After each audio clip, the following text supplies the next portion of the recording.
Welcome to the Growth Table Podcast, your safe space for real conversations, self-discovery, and emotional healing. I am your host, Joshua Salvation. Today we're going to be diving deep into a subject that many struggle silently. The reason for discussing this is because it's something that I've gone through. Why do most people not recover over trauma easily? Have you been traumatized before? How was your experience, or what was it like? But before we get in, let's understand what trauma is. Trauma is not just a painful memory or a bad experience. It's actually what happens inside of you as a result of that experience. It's the emotional wound that you carry when something overwhelms your ability to cope. Probably it's abuse, abandonment, violence, rejection, heartbreak, or even a deep sense of fear and helplessness. Trauma doesn't have to be loud. Sometimes it's actually very quiet. It's subtle, ongoing feeling that you are not safe, not enough, or not even in control. And here is what makes trauma tricky. Two people can actually go through the same experience at once, but only one may come out traumatized. Why? Because trauma is not the event, it's actually how our nervous system processes that event. So why can't we just get over it? Let's break it down.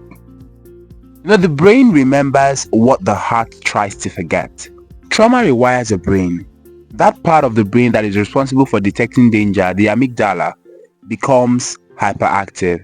It becomes always on the lookout for threat. Meanwhile, the part of the brain responsible for logic and calm thinking, the prefrontal cortex, takes a backseat. So even when there is no danger, or when the danger is gone, your body does not know it. 2. It lives in the body. Trauma doesn't go easily because obviously it lives in the body and not just in the mind. Trauma gets stored in our muscles, nervous systems, and even posture. That is why a smell, a sound, or a certain place can make your heart race or trigger tears out of nowhere. It's not you being too emotional, it's actually your body remembering what your mind is trying to suppress. Society says move on, but healing doesn't work that way. That is tip 3. Third point, why trauma lives. We live in a culture that glorifies productivity and toughness, so people are taught to suppress pain instead of processing it. We hear phrases like, get over it, you're too sensitive, or just be strong. But trauma doesn't leave just because we ignore it. It actually waits quietly until it explodes or shuts us down. Number 4, isolation makes it worse. Many people suffer in silence because of shame, guilt, or fear of not being understood. But the truth is that trauma thrives in isolation and loses power when we bring it into safe, compassionate spaces.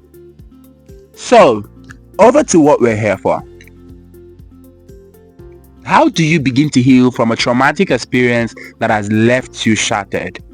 The good news is that trauma may be deep, but it's not a life sentence. Here are ways that people can begin working through it. Number 1 of them is safe awareness.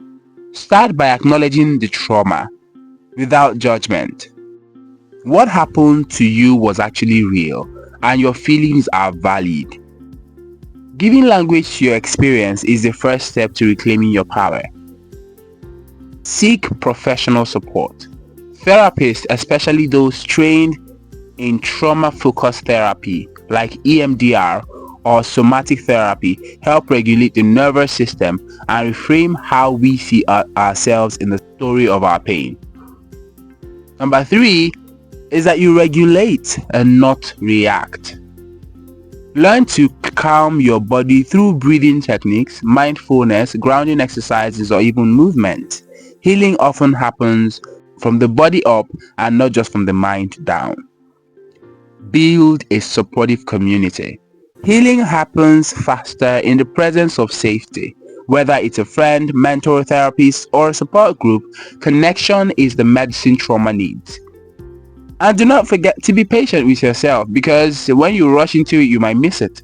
Healing is actually a journey and not a performance.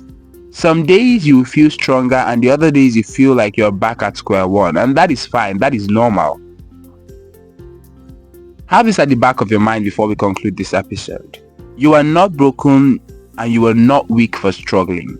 You are a human and that is normal. You feel, you hurt, and you seek to heal. And here is what I want you to remember today. Trauma doesn't mean that your story is over. It actually means that the next chapter needs to be written more intentionally with love and grace and with truth. Thank you so much for sitting with me today at the Growth Table podcast. If this episode spoke to you, share it with someone who actually may need this reminder that healing takes time, but the first step is never to walk alone. Until next time, guys, keep growing, keep healing, and keep showing up for yourself. Enjoy.